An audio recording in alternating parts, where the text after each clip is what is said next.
is a presentation of KSL Sports. Hello, Cougar Nation. Handoff middle. First down. Touchdown! And listen to the Cougar Nation.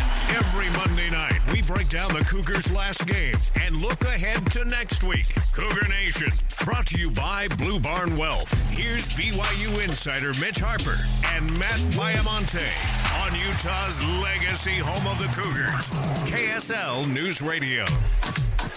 Cougar Nation, welcome into another edition of Cougar Nation. BYU Cougars, one of four new teams in the Big 12. First of those four to notch a win in conference play as they defeated the Cincinnati Bearcats 35-27. We're going to be breaking that game down, helmet stickers, what's trending, and we're taking your calls.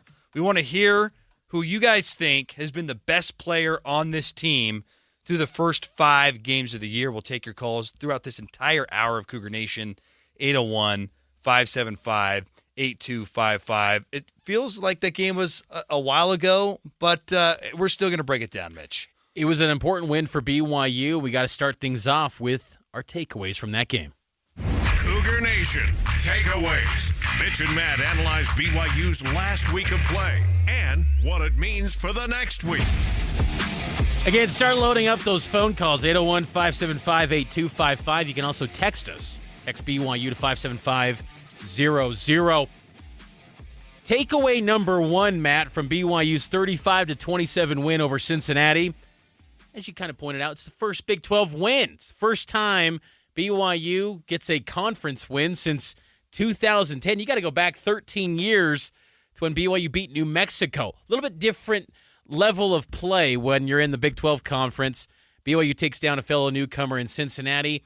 And, I think you don't want to make too much of all these firsts that have been happening, but in the moment, celebrate it because, it's such a grind with getting to this moment. It took 2 years, the ramp up, and all the decades before to be in a league like this. So when it does come and you get those successes, you got to celebrate. Absolutely. And it's important, too, that because you're in a conference again, the wins and the losses feel differently. Like, don't you feel differently today about 4-1 than you did about 4-1 in any independent year? Because you're 1-1 in conference play. You look ahead, TCU's the next game. That got a kick time, by the way. That'll be 1:30 Mountain Time on October 14th. You look at that game, they just dropped them to West Virginia. You look at that and you say, could you beat TCU? You move to 2-1. I mean, you could go pie in the sky. We're not going to because there's a lot of conference play left, but that's what's kind of fun about these wins, and it's not fun to lose, but you can keep that in perspective. You lose to Kansas, it's only one game. You bounce back against Cincinnati, which they did, and you feel a lot differently going forward. So it was a historic night on many levels. Last year, by comparison, they were 4-1, and no one felt good about the team because they had just barely beat Wyoming, barely beat Utah State. Yeah, they were nationally ranked, but no one felt good about it. But this time, you're 4-1 BYU, and I don't think at any point they've come close to playing a perfect game. I don't think they're anywhere close to being a finalized, their best version of themselves, and I think that's promising. And, you wanted to get that win over the newcomer. You didn't want to allow one of those fellow newbies to get the upper hand on you, and I think that's something to be said, that you did take down a team that, maybe that experience you had as an independent playing so many more Power Fives did get you better equipped for the week in, week out grind that's in the Big 12. All the other newcomers, they're winless so far, all 0-2 through the first 2 weeks of league play. So I think that, BYU is definitely benefiting from being in a league. And I think the intensity, the excitement from Cougar Nation inside LaVell Edwards Stadium for that game was palpable as well. It was the biggest crowd since 2009.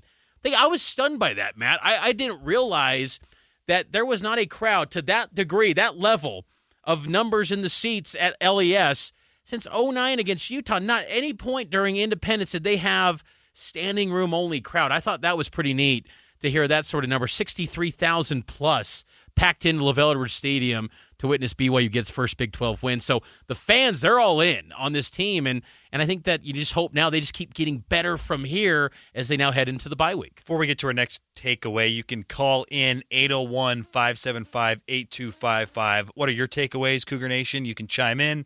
And also, who has been the best player on this BYU football team through the first 5 games. We want to hear your thoughts on those things. Another takeaway from the game that I noticed, Mitch, was defensively, they've come a long way, and I think the group that is leading the charge right now is that linebacker group. Just impressive numbers. You look across the board, 16 tackles for Max Tooley, outstanding. A.J. Vongpachon, who quietly is having another outstanding season. Because, look, we were getting a lot of publicity and notoriety to Ben Bywater, and rightfully so, but A.J. Vongpachon has been just as good. And then Harrison Taggart, who fills in for Ben Bywater. 10 tackles. I don't remember any missed tackles from that group. They were flying all over the place. This is the best group on the defense, and they're doing an outstanding job. And there's depth, too, right? So that linebacking group is really, really talented. That level of production that you just noted from those linebackers against Cincinnati, to me, it gives you the luxury, if you're Jay Hill and this defensive staff, Justin Enna, to where you can be a little more patient with Ben Bywater. Ideally, you want Ben back as soon as possible with that right shoulder injury, but understand, Ben was dealing with a shoulder injury last spring. You want to be delicate with that. You don't want to hurt, his chances because he's got pro aspirations. You don't want to rush him back prematurely. Got some Senior Bowl praise. Right, and I think that knowing that Harrison Taggart stepped in, and I know that Cincinnati is not one of the better offenses in the Big 12, but still he stepped in and showed you 10 tackles. First college career start. He's one of the best athletes on the team, and even A.J. Vongpachon today says he's one of the hardest workers on the team. So he kind of plugged in, fit in nicely. You still want Ben back, but I'm with you. I think this linebacker unit is really good, and the depth you noted, you add Siali Acera, who was a heralded freshman. He came back from an injury. Ammon Hanneman, Isaiah Glasker's coming back for the TCU game. BYU's got options there, and that top 3, though, even without Bywater, is really good. It's one of the better linebacker units in the Big 12 Conference. And I think Vongpachon might lead the way. He's outstanding. He's been just a plug-and-play, instant impact guy. He's lived up to all the accolades and hype that he got when he committed to BYU last April. Yeah, and I love to see AJ in particular have the type of year he's having. Knock on wood, he stays healthy, Mitch, because that's the type of portal dude that I think BYU can get repeatedly into the future. A guy at a lower level who wants to come up and produce and show what he can do. He's doing everything he did at Utah State. He's showing right here on a Power 5 stage. It's pretty sweet. Takeaway number 3 from BYU's 35-27 win over Cincinnati. The run game still struggling a little bit, but the offensive line got better, Matt. It wasn't a groundbreaking breakthrough on the ground. It was only 70 rush yards, but it felt like there was some moments that make you go, okay, they can build on this, because Cincinnati does have one of the better defensive lines in the Big 12 Conference. I thought they were very good in stretches. So credit the BYU offensive line that had some second unit guys with Waylon Lapuaho out. I think that they got better and on a week where they were kind of taken to task and everyone's saying, what are you going to do to respond after a lackluster performance at Kansas? We're taking your calls, and we got our first one of the night here on Cougar Nation. Let's go out to Bangor Freeway, where Papa Pete is calling in. Papa Pete, what do you got for us, brother? Dude, it was going to be 2, but I'm going to give you the top 3 players. And that means, to be clear, if you're injured and you've lost a game, you're not in my list. So, surprisingly, Rico is my number 1 player.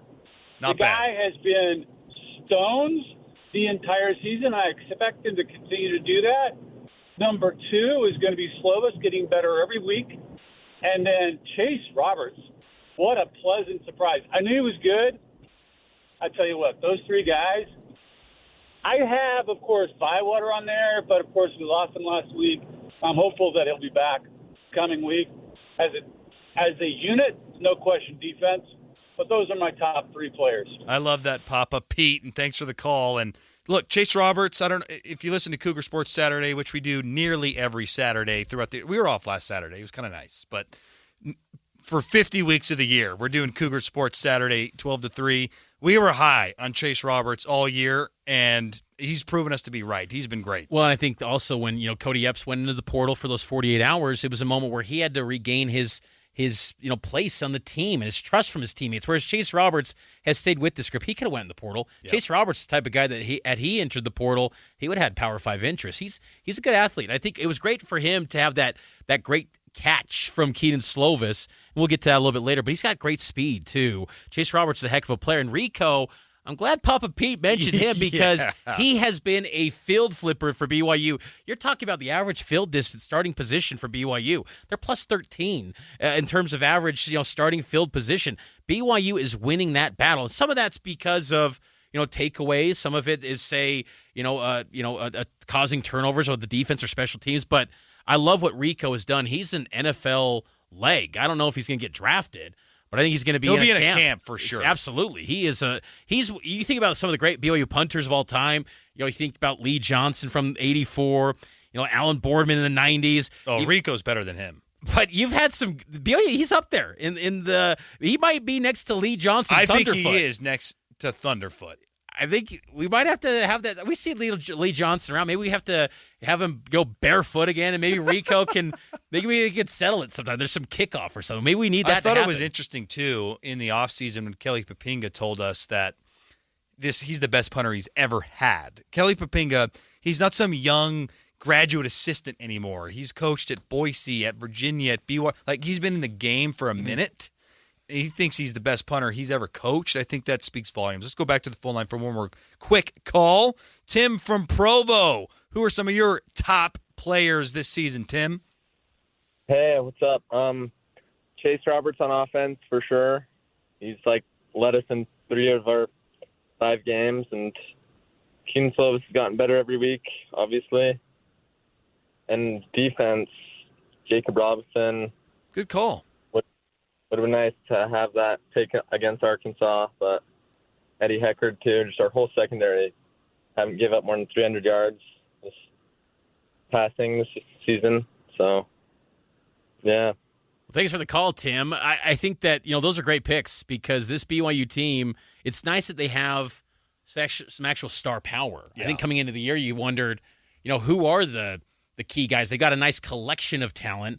But who are going to be the stars that emerge? I think that for some of guys that Tim just mentioned, I think that's a group that is going to lead the charge for BYU on the back half of the schedule. If they want to find a way to get into that top 4, top 5 of the Big 12, those got to be some of the key contributors every single week. We got to take a break, though. Keep the phone lines coming.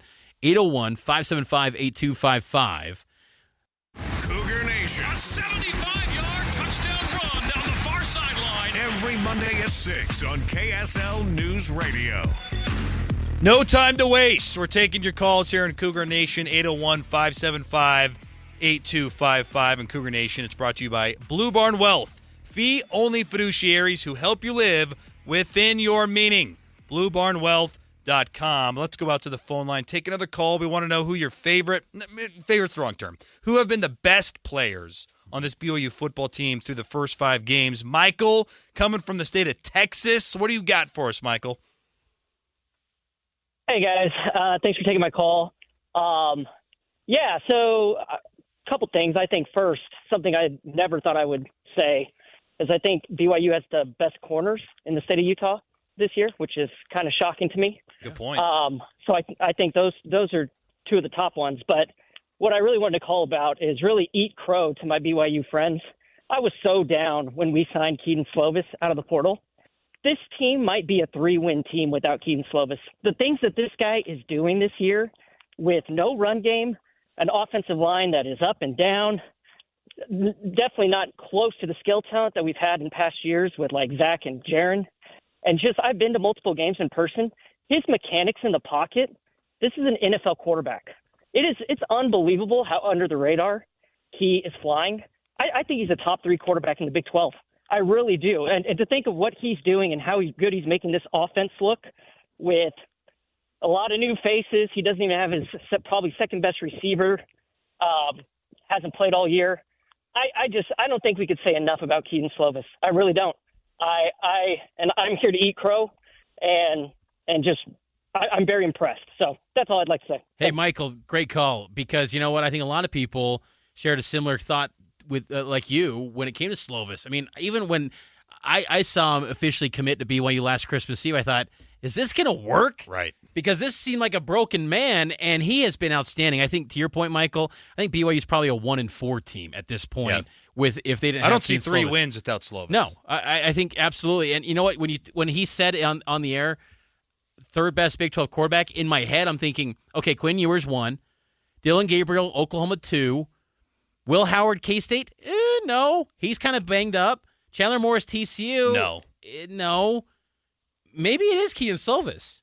Maybe he is. I think also Keaton has done enough to say he's at least a late day 3 draft pick, right? Totally. I think you take a flyer on him. I love that call, too. That's one of the best calls we've had on the Cougar Nation because I still get fans who are like, Keaton, I don't know. And I'm like, are you serious? This dude is carrying the offense. There's no run game, Mitch. There has, even in the Cincinnati game, though, there were some throws. Even that 59-yard bomb to Roberts probably could have been picked. There was that one near the sideline. It's going to happen, though. When you're slinging the rock, I mean, it was only 24 times against Cincinnati, 51 times against Kansas. Well, they barely had the ball in the first half. Right.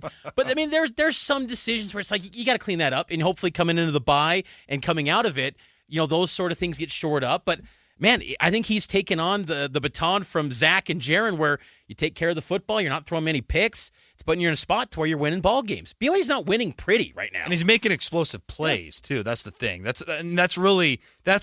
overcome the bad run game, is that there's so many chunk plays in the passing game. I almost thought about giving him a helmet sticker, Mitch, but I had to go another direction. Let's give out our helmet stickers for the performance against the Bearcats of Cincinnati. Jacob Robinson. We're the type of team that can just go and pose our. Sorry, Mitch. Jacob Robinson, for me, is my pick. He had that pick 6. You got to give Jacob Robinson to become a lockdown corner for the Cougs. For me, defensively, Max Tooley. Talked about the 16 tackles. He balled out, and that was the game, too, where I remembered the commentary from RG3 against Baylor last year, where he was like, this dude's an NFL guy.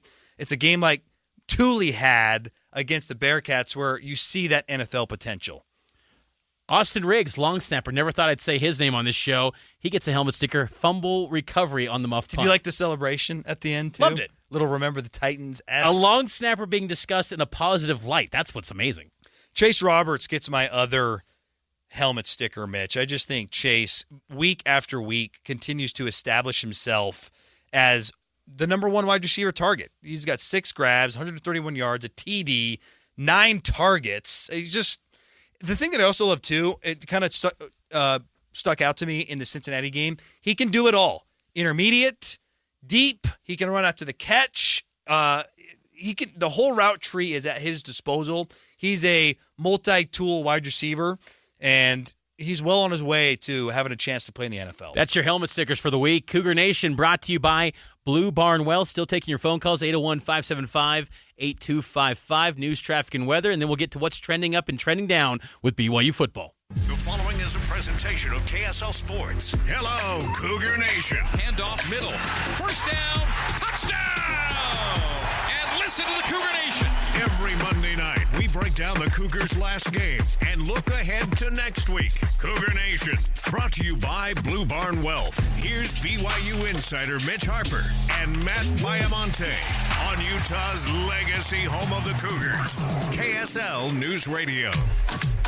Cougar Nation, we're breaking down the win over Cincinnati, and we're taking your calls.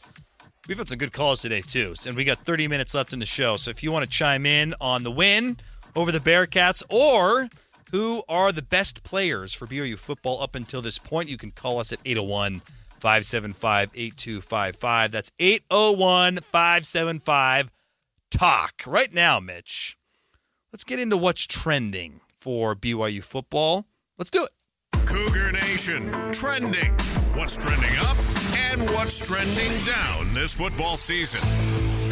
I'll start things off, Mitch. Trending up, Miles Davis. When he came onto the field, I think I was like a lot of Cougar fans who were like, what? You were like, consider me Miles Davis. What Adam Sandler movie is that? Billy Madison. You're right. Consider me Miles Davis. That's a good pull.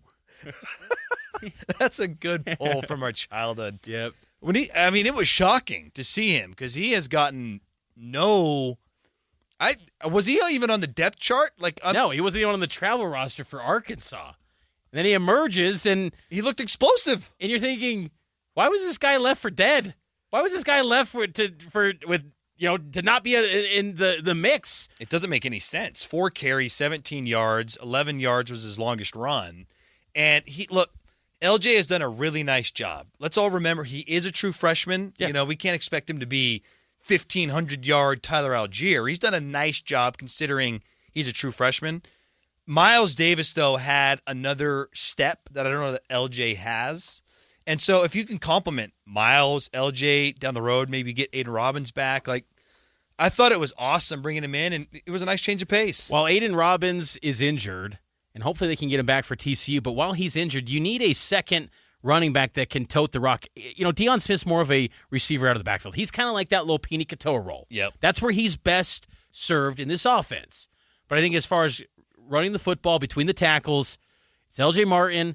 I think it's got to be Miles Davis as your number 2 option. It was great to see them turn to him, and I like that Kalani was also very high on Miles Davis. This was Kalani on Friday after the win over Cincinnati on Miles Davis. I was so proud of Miles Davis fighting through adversity, and he kind of got lost in the shuffle in the competition and had opportunities. And I never saw him let down at all. And throughout the whole season, he was always working, always upbeat, always positive, and then had his opportunities. And I think he's going to be a mainstay for us. He's bigger, stronger than he was in the past, and I think he's taking advantage of his opportunities. Miles is in his 4th year in the program, and he's given you flashes last year against Wyoming, and in his freshman season, he's dealt with injuries, but multiple fall camps during his career, 2021, 2022, he was kind of like a fall camp standout. Yep. So the talent is there. He's shown the coaches he can perform. It just seemed like it was the case of, well, Aiden Robbins here, Deion Smith's here, LJ Martin's here.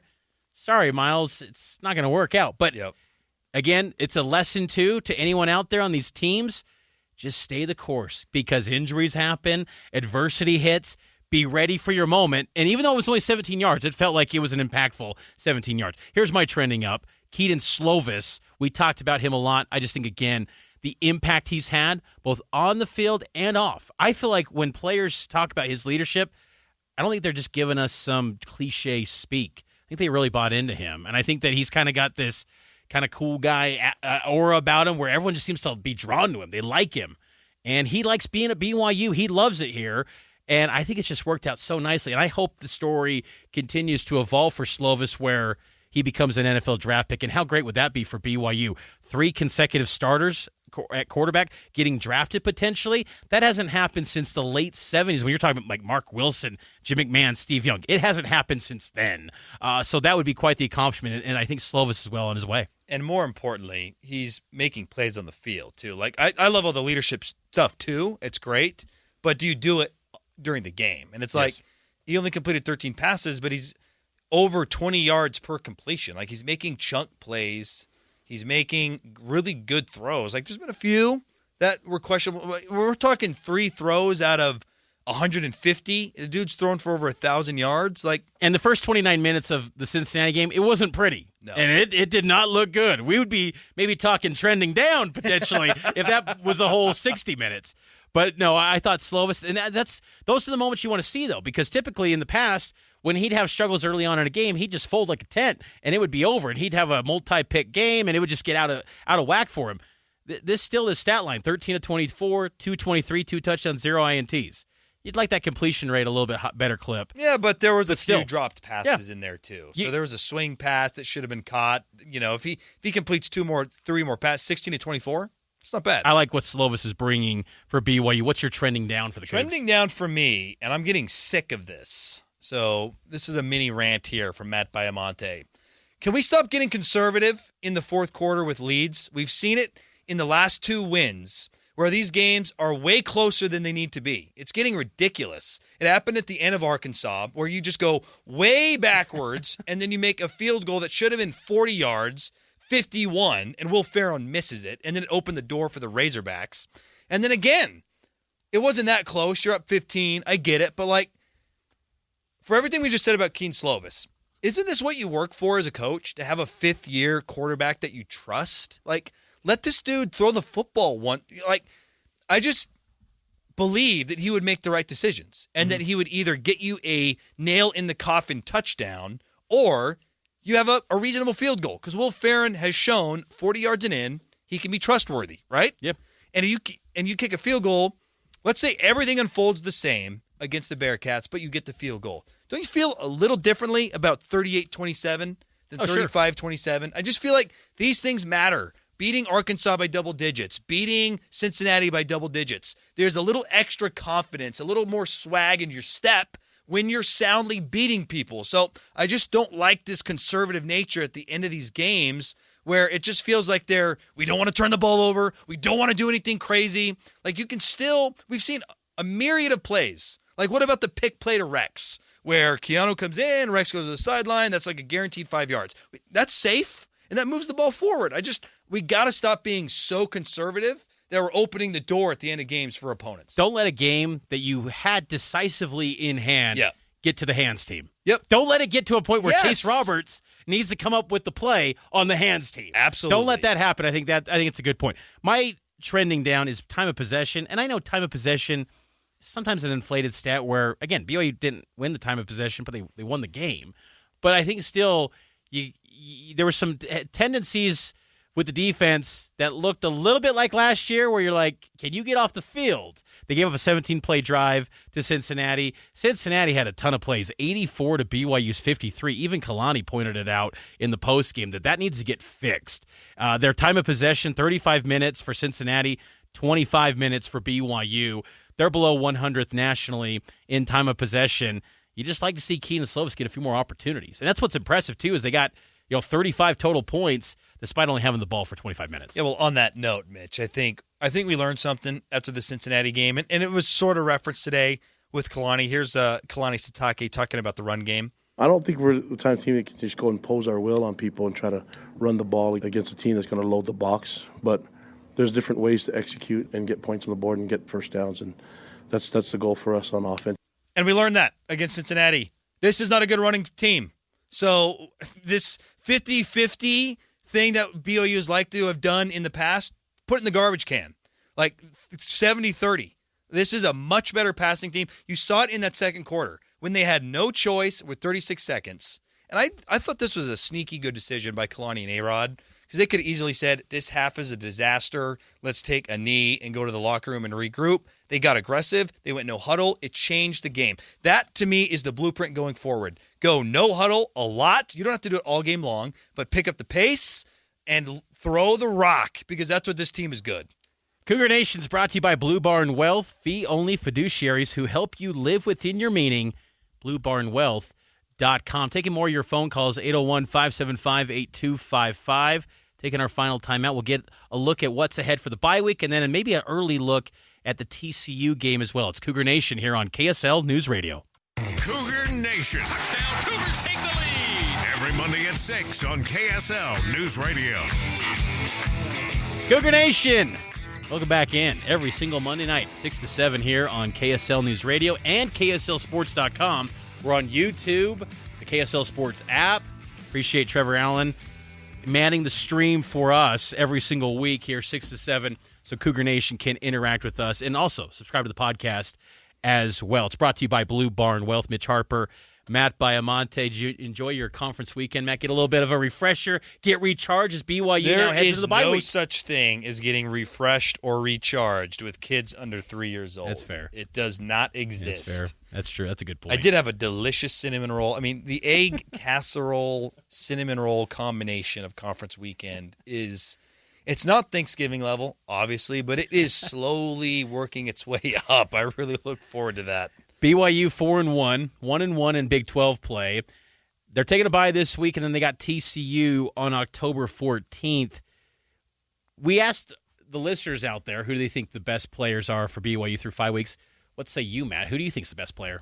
Offensively, I do feel like it's Keaton Slovis. Yep. I just feel like he has far exceeded anyone's expectations because I remember we already talked about this, but it's worth bringing up. When he signed in the fall, we were wondering, this dude's stats are getting worse every year. Freshman year until his last year at Pitt, decrease in completion percentage every year, yardage going down, more interceptions. You look at that trend, and you know who came to mind? Is Utah's quarterback for a couple games back in 2021, Charlie Brewer. Oh, yeah. He had a similar path at Baylor where it was like, shot out of a cannon, and then every year, worse and worse and worse. Then Whittingham gives him the start. He serves up a BYU win that ends the streak. Like, that's what it sort of felt like. But then in spring football, that's when it all changed for me. When you saw, there was one play I'll never forget. I wonder if you remember this. Spring football, Slovis takes off, runs for a touchdown, whatever. No one's going to tackle him. Like it's probably not fair to do that when you're wearing the green jersey. Go for a scramble. The entire offense comes over celebrating with him. It just was like, okay, they really like this guy. Like this dude is becoming a BYU guy. That's when I started to reframe my expectations for him. And even then, I feel like he's exceeded them. They do not beat Arkansas. They do not beat Cincinnati. And you could even say Sam Houston's a different game without Keaton Slovis. I just think I would say he's been the best player, period, this year. I agree, because teams in college football, you base it based on a couple things: schedule and quarterback play. Yep. And BYU's schedule to this point has been lighter. I wouldn't say light, but it's lighter. It's not as big of a gauntlet. That's why in the preseason we were saying 5-0 was attainable. That's why we kind of get amused when everyone's like, "Oh my gosh, are you stunned that BYU's 4-1?" We were saying 5-0. We were saying that this team could have been 5-0 out of the gates. The schedule wasn't a gauntlet. No. But October, I will say, 3 of the next 4 on the road. Not as hard as it once looked, though. But we're going to learn a lot about this BYU team, and I think that they're the legacy members in the Big 12, and that's going to be the challenge. No newcomer has beat one of the legacy members yet. Let's see if BYU can do it in a couple weeks. My best player for offense, definitely Keaton Slovis. Defensively, I think Tyler Batty has been the best. Oh. Because I think, and I know that comes off, I'm talking with Batty every single week on Cougar Tracks, so full disclosure there. But I think that he has, the defensive line, him and Banya have done a great job of setting the edge. Blake Mangelson, I just think Batty's playing great football. Every snap he's winning his one-on-ones. And I just think that he's playing excellent up front to where it's allowing these linebackers to make plays like you saw on Friday night against Cincinnati. So I'd say Batty. I mean, the stats have been, I don't look at it so much with that. I mean, that 1 week he was the Big 12 Defensive Player of the Week. Arkansas. But I just love what he's doing up front as a tone setter to kind of create everything else that's happening with this. And even Kalani Sitake said he's so versatile. They can do so many different things with him in Jay Hill's scheme. Last chance, Cougar Nation, to chime in on the best players of the season so far, or any thoughts on the game against Cincinnati. 801-575-8255. I'm going to go with, I got a tweet earlier today when we put out the question, and if you don't already on X, follow us, Mitch_Harper, Baiamonte, Matt. The Lundberg, that's the account, said Max Tooley. And at first I thought, okay, is that recency bias because he had 16 tackles against Cincinnati? But you look at his stats for the year, I think I might have to agree. Leads the team in tackles, 38. He's got a sack. He's got an interception, got a pass breakup. Like, this is a versatile dude. He can cover in space. He can get after the quarterback. And I think his tackling has improved this year. He's a more sure tackler. That sounds like bad English, but that's what came to my mind. Tooley's been great. I think Tyler Batty's got a case. Jacob Robinson's got a case. That's what's so great about this defense. Last year, if we asked this question, does anyone have a case? There would have been no one. There's no stars emerging. No. I even told Tyler in a podcast, I said, it's nice to break down individual plays where you and the defensive line are making plays. Right. Last year, they're just taking up blockers. Yep. It was just much ado about nothing, and it just there was no belief in the system. So, yeah, it's great to see that stars have emerged, and the biggest star probably is Jay Hill. I mean, what he's doing with the safeties, no matter who's in there, they're still getting production. And that's been – this staff has done a great job, and I'm still buying in with what they can do the rest of the way. Speaking of the rest of the way of the schedule, 7 games left, 5 games down. This is a bye week. That makes me sad to hear. It's flying by, Matt. Quick snapshot, quick predictions. We were bold in our first 5 games. We thought 5-0. They came 1 game short of that. The next 7 games, this is how it lays out. At TCU, 1:30 kick here on KSL News Radio. Texas Tech at home, October 21st.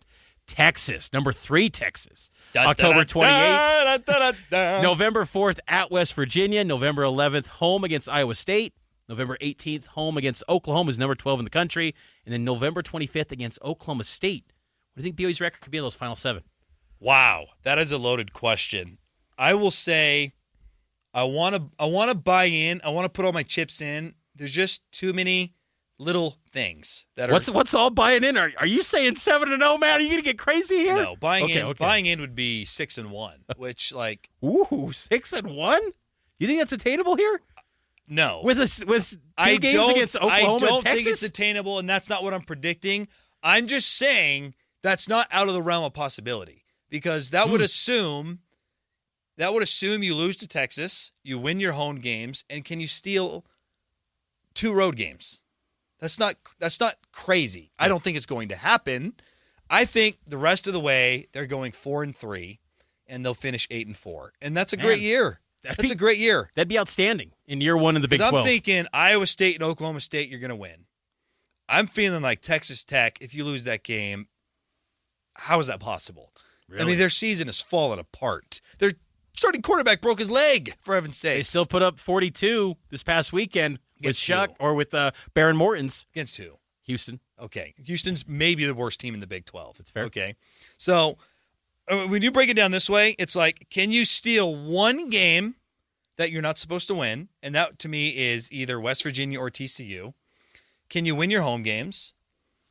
And look, Oklahoma's going to be insanely hard. I totally get it, but it is senior night, and they're going to be jacked. Look, BYU plays well against name brands, so they do. I'll say 4-3. I'll say 3-4. Okay. I think the only game to me that I think BYU will be a favorite is Iowa State. I think every other game they will be an underdog. You think they'll be an underdog to Tech? I do, because Tech, I feel like skill talent wise, they go blow for blow with BYU, and I think they're quicker on the line of scrimmage. They got better athletes. BYU's got more size, I think, but they've also got the ability to put up big numbers offensively. Like they could put up they're capable of putting up a 700-yard day. I don't know if BYU can do that. Whereas Texas Tech has shown that in the past and with some of this personnel. I think that they get to 7-5. And the thing is, what I hope though they get to 8. Because I do feel like the Big 12 is not as good as I thought they'd be this year. Because I think that from about teams 7 to 14, it's a melting pot of like 6-7 win teams at best. And BYU's got a real shot with how weak the bottom of the Big 12 is. Maybe they could be in the top 5 of the league this year in year 1. That might sound crazy, but it could be attainable. If you can win those games at home, Texas Tech and Iowa State, you take care of business against Oklahoma State, then it comes down to West Virginia, Texas, and Oklahoma. It's just going to be fun. I love the week in, week out grind, the competition, and how it's just toss-up football. I love it. I think that's great for fans. It's great for this show. It's great for us because this is what BYU's been wanting. We're now going to see the grind of the Big 12 schedule coming out of the break. And I love that they got a bye this week. Oh, yeah. It's a perfect setup. It's really the best spot they could have had. And then they get loaded up for a 7-week gauntlet in the Big 12. I like that TCU has a game this Saturday so that maybe they'll win and not be as hungry to get back into the win against on October 14th. Cougar Nation brought to you by Blue Barn Wealth. Fee-only fiduciaries who help you live within your meaning. BlueBarnWealth.com. So for Mitch Harper, our producer Nate Slack, also on the stream, Trevor Allen, Matt Baiamonte. Thanks for the calls, Cougar Nation. We'll see you next Monday.